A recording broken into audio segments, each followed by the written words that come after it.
신명기 27장 1절에서 8절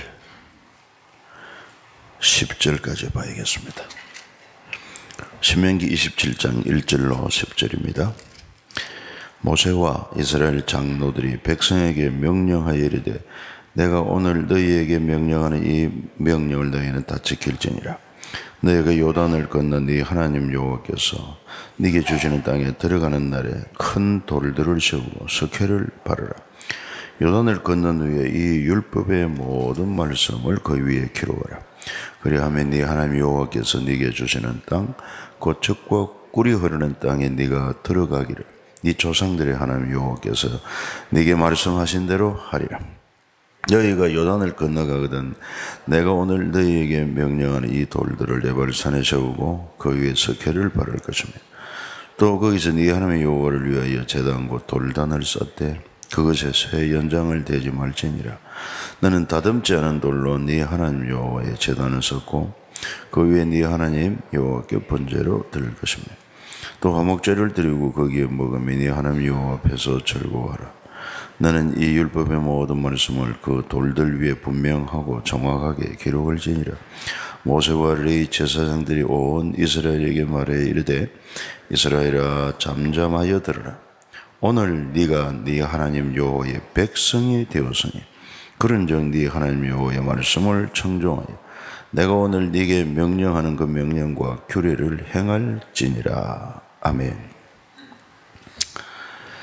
하나님 아버지 감사합니다. 이 새벽에도 우리를 부르심을 감사드리옵고 또 주의 말씀을 우리가 읽고 묵상할 때 주의 성령께서 깨닫게 하시고 믿음을 주시고 오늘 우리가 지켜 행할 일이 무엇인지 잘 깨달아 알아서 하나님을 기쁘게 섬기며 동행하는 삶을 살아가도록 또 성리의 삶이 되도록 은총을 다하여 주시옵소서.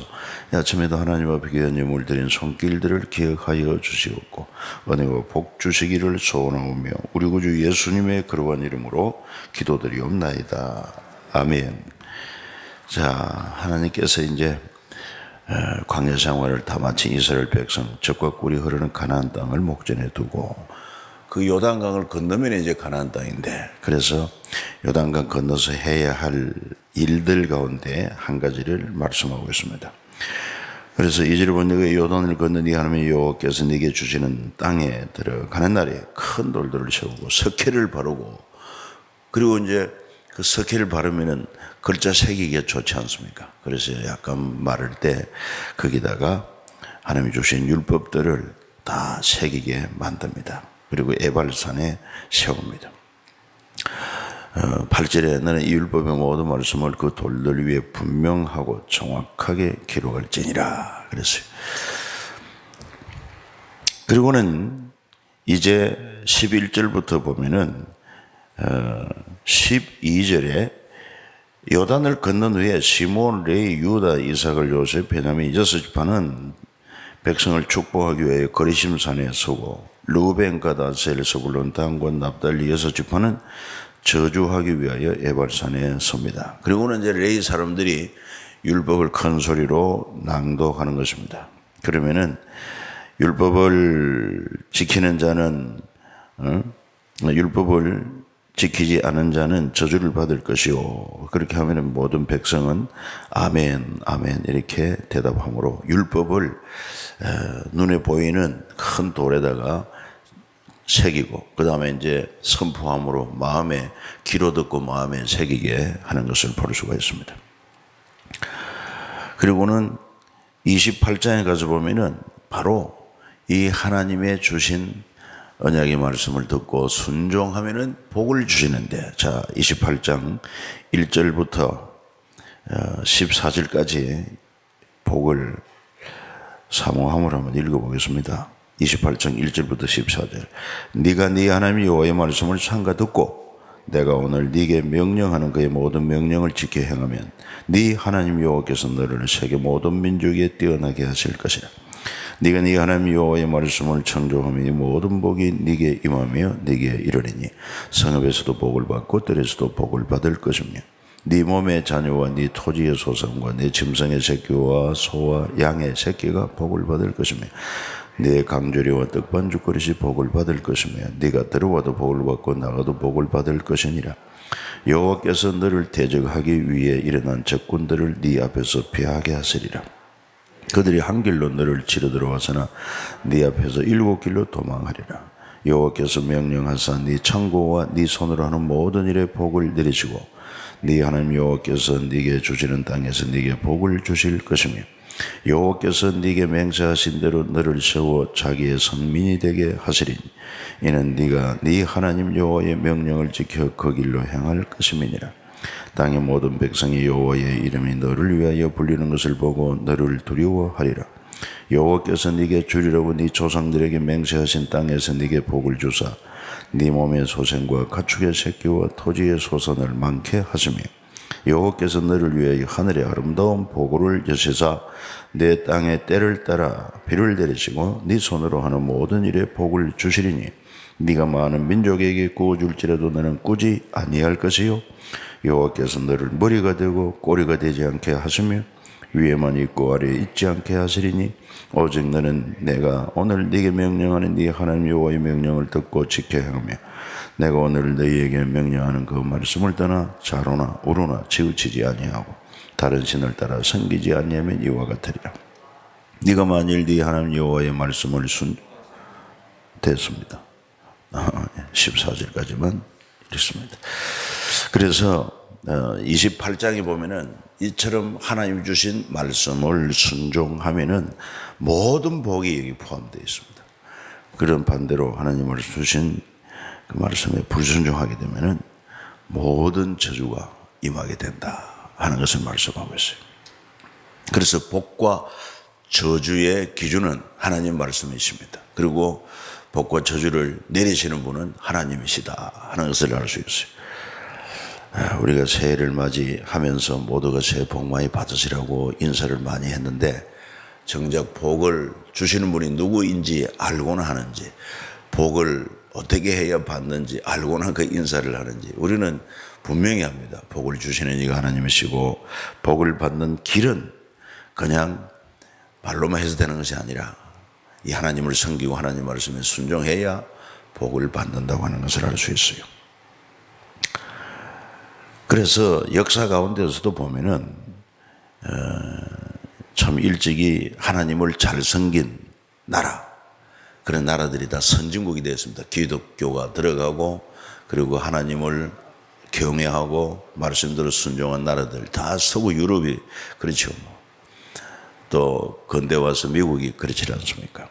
그 나라는 청교도들이 영국에서 그 핍박을 피해서 우리는 온전히 하나님만 섬기는 그런 나라를 세우고 싶다. 이래가지고 1620년이니까 메이플라워라는 배를 타고 약 한 120여 명이 이제 대서양을 건너서 아메리카 땅으로 가지 않습니까? 그 험하고먼 길 가면서 거의 절반 정도 죽어서 그 땅에 도착해서는 제일 먼저 하나님 앞에 예배할 성전을 짓자. 그리고는 하나님 말씀을 가르칠 학교를 세우자. 그리고 우리가 거처할 집을 세우자. 이런 정신으로 지금도 미국 가면 폴리마우스라고 있습니다. 거기에 그 청교도들이 타고 온 배를 만들어 놓은 것도 있고 또 그들이 그 땅에 정착해서 정말 예배당을 짓고 학교를 짓고 자기들의 그 주택을 지은 그 민속촌처럼 그렇게 꾸며놓은 것이 있습니다. 그래서 시작된 그 나라 그리고는 저들이 영국과 싸움에서 독립해가지고 1774년 독립을 하죠. 그리고는 초대 대통령 워싱턴이 대통령 되면서 그 모든 헌법이 바로 하나님 말씀을 기초해서 나왔습니다. 그렇기 때문에 그 이후로 미국의 대통령 되는 사람은 다 이 하나님 말씀에 왼손을 올려놓고 오른손을 들고 그래서 성경과 헌법에 따라서 이 나라를 정직과 진리로 통치한다. 그렇게 선포를 하지 않습니까? 그러니 하나님께서 참 그 나라에 복을 주신 것을 알 수가 있고 세계 모든 민족에 뛰어나게 하신 것을 알 수 있습니다. 반드시 그렇습니다. 그런데 하나님을 섬기지 않고 우상을 숭배하고 이런 나라들을 보면은 지도책에 보면 알아요. 대체적으로 잘 못 삽니다. 이제 이런 것을 우리가 생각하게 될 때 하나님 말씀은 성경에 말하는 것은 말할 것도 없고 역사 가운데 그런 분명한 증거가 있는 것도 알 수 있고 우리 개인적으로도 마찬가지입니다. 바로 천지를 지으신 하나님을 경외하고 그 하나님의 말씀을 잘 지켜 행하면은 반드시 복을 받는다. 그러나 하나님을 경외하지도 않고 순종하지도 않으면은 저주에 대해서요, 불순종하여 받는 저주를 구체적으로 명시를 했는데 28장 20절부터 시작해가지고 68절까지 아주 그냥 끔찍할 정도로 무서울 정도로 하나님의 저주를 말씀하고 있습니다. 왜 그럴까요? 하나님을 경외하고 그 말씀을 지키는 것은 이 사람의 본분입니다. 전도서 12장 13절에 그렇지 않습니까? 솔로몬이 전가하기를 여호와를 경외하고 그 명령을 지키라. 이것이 사람의 본분이다. 그렇게 말했는데 당연히 그렇게 해야 돼요. 당연히. 그럼에도 불구하고 그 하나님을 경외하지도 않고 불순종하는 자는 정말 저주를 받을 수밖에 없다는 것입니다. 얼마나 무섭게 얼마나 극렬하게 그렇게 표시를 하는지 모릅니다. 성경에도 그래 나와요. 58절 참고로 보면 네가 만일 이 책에 기록한 율법의 모든 말씀을 지켜 행하지 아니하고 네 하나님 여호와라 하는 영화롭고 두려운 이름을 경외하지 아니하면 여호와께서 네 재앙과 네 자손의 재앙을 극렬하게 하시리. 그 재앙이 크고 오래고 질병이 중하고 오래일 것이라. 여호와께서 네가 두려워하던 애굽의 모든 질병을 네게로 가져다가 네 몸에 들어붙게 하실 것이고 율법에 기록하지 않은 모든 질병과 모든 재앙을 네가 멸망하기까지 여호와께서 네게 내리실 것이니 이렇게 참 엄청난 무서운 재앙을 선포하고 있습니다. 왜 그렇게 할까요? 두려운 줄 알아야 됩니다. 하나님을 섬기지 않고 하나님 말씀을 거역하는 그 결과가 얼마나 무서운지 알라는 것입니다.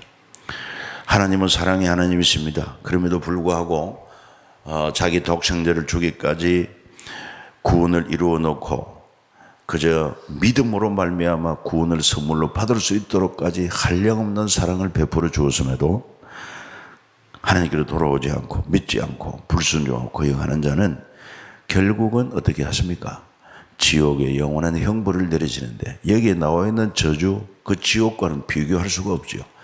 지옥은 영원한 형벌의 장소입니다. 그러니 사랑이신 하나님이 어떻게 지옥을 만들고 영원한 형벌을 내릴 수 있겠느냐. 그래가지고 나온 이단이 바로 여호와정의인 것입니다. 여호와정의는 천국도 지상에서 그냥 평화롭게 사는 게 천국이고 지옥은 아예 없다. 이렇게 이야기를 하고 있습니다. 그래서 이단이죠. 그러나 그렇지 않습니다. 창조주가 되시고 또 우리 인류를 구원하시기 위해 자기 독생자까지 내어주신 그 하나님을 예수를 믿지 않고 하나님을 경외하지 않고 그 말씀을 따라 살지 않는 자는 아무런 가치가 없어요. 그래서 하나님은 심판하신다 하는 것을 우리가 기억하면서 그럼 우리는 이렇게 무서운 저주는 받아서 안 되겠고 하나님이 약속하신 모든 복을 받는 복된 삶을 살아야 되는데 그러기 위해서는 어떻게 해야 되느냐. 가장 기본적으로 하나님 말씀을 마음에 새겨야 됩니다. 오늘 본문에도 보면은 요단강을 건너가거들랑 큰 돌을 선택해 거기 회를 바르고 거기다가 율법을 다 기록하라. 그래서 모든 사람이 보게 하고 읽게 하고 지키게 하는 것입니다. 마찬가지로 오늘 우리도 하나님께서 이렇게 놀랍게도 이 성경을 우리 손에 주었는데 이렇게도 귀한 말씀입니다.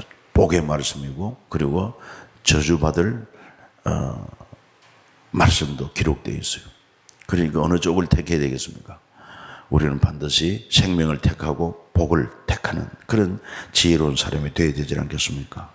그러기 위해서 이 말씀을 날마다 읽고 마음에 새기는 일을 해야 됩니다. 마치 돌에다가 글을 새기듯이 마음판에 글을 새겨야 되는데 어떻게 마음판에 글이 새겨집니까? 바로 읽고 또 읽고 묵상하는 것입니다. 암송하는 것입니다. 그러면은 하나님 말씀이 마음에 새겨지고 또 말씀을 붙들고 되새겨보고 또 되새겨보고 기도하며 되새겨보고 이렇게 하면은 점점 내 마음판에 심어집니다. 말씀이 심어진다고도 하고 말씀이 새겨진다고도 하는데 그냥 한번 듣고는 안 됩니다. 주일날 한번 들은 것으로는 그 순간순간에는 아멘 아멘 하고 되는데 대체적으로 그래요. 복잡한 세상에 나가면 그만 금방 잊어버리게 되는 거예요. 그러니 잊어버리지 않기 위해서는 묵상하라고 그랬어요. 종일 묵상하라. 그래서 우리 크리스찬의 삶은 복을 받는 길이 바로 하나님 말씀에 순종하는 데 있기 때문에 하나님을 경외하고 하나님을 순종하는 데 있기 때문에 들은 말씀을 이게 사는 길이고 이게 복된 길이다 확신을 가지고 자꾸 주님을 부르며 함께 계신 주님이시니까 하나님 내게 주신 말씀 감사합니다. 그래서 더욱더 분명하게 더욱더 확실하게 알기를 원합니다. 그렇게 기도함으로 자꾸 말씀을 새기고 또 새겨보면은 이 마음판에 깊이 새겨지고 마치 옥토에 떨어진 씨앗처럼 마음에 심겨지게 되는 것입니다. 이게 중요합니다, 여러분. 그래서 왜 오늘날 수많은 설교를 듣고 성경을 보았음에도 우리에게 이런 복된 역사가 일어나는 것이 적을까 하면은 이 작업이 안 되는 거예요. 이게 하나님 말씀을 옥토에 심어야 되는데 마음비에 새겨야 되는데 그렇지 않으니까 마치 얕은 돌짝밭에 떨어진 씨앗처럼 그리고 가시덤불에 떨어진 씨앗처럼 별로 영향이 없는 것입니다. 그래서 이 점을 꼭 마음에 기억해서 하나님 말씀을 들었습니까? 아니면 매일매일 읽을 말씀을 읽고 또 새겨보고 오늘 신명기 27장 읽었는데 거기 무슨 말씀이 나오더라. 그렇지. 그래서 요단강을 건너가서 큰 돌을 세우고 거기 회를 바르고 거기에도 율법을 다 기록하라고. 그리고는 6지파는 에발산에서 복을 선포하고 또 6지파는 그 맞은편에 있는 거리심 에발산에서 저주를 선포하고 거리심산에서 축복을 선포하고 그랬지. 그리고 28장에 가서는 하나님 말씀에 순종하면은 모든 복을 주고 불순종하면은 모든 저주를 아주 극렬한 저주를 내린다고 했던 이런 말씀을 생각하면서 그렇다. 원래 하나님이 우리에게 주신 것은 복이었는데 에덴 동산에서 해함도 상함도 부족함이 없는 복이었는데 왜 에덴 동산을 잃어버렸느냐? 하나님 말씀 불순종했기 때문이다. 그래서 순종하면 영생인데 불순종함으로 여러분 결국은 에덴 동산 잃어버리고 고통 속에 살다가 죽어서 영원한 형벌을 받을 수밖에 없는 그런 인생이 된 것 아닙니까? 이런 근본을 생각하게 될 때 복의 권한 대신 하나님 경외하고 그 하나님의 말씀을 따라서 믿음으로 살겠다는 결심이야말로 지혜로운 것이지요. 당연한 것이지요.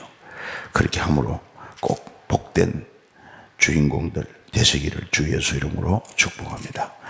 말씀을 새기고 또 새기고 새기고 또 새기고 그 말씀을 지켜 살려고 마음을 다하고 뜻을 다하고 성품을 다하는 이런 결심이 있어야 됩니다.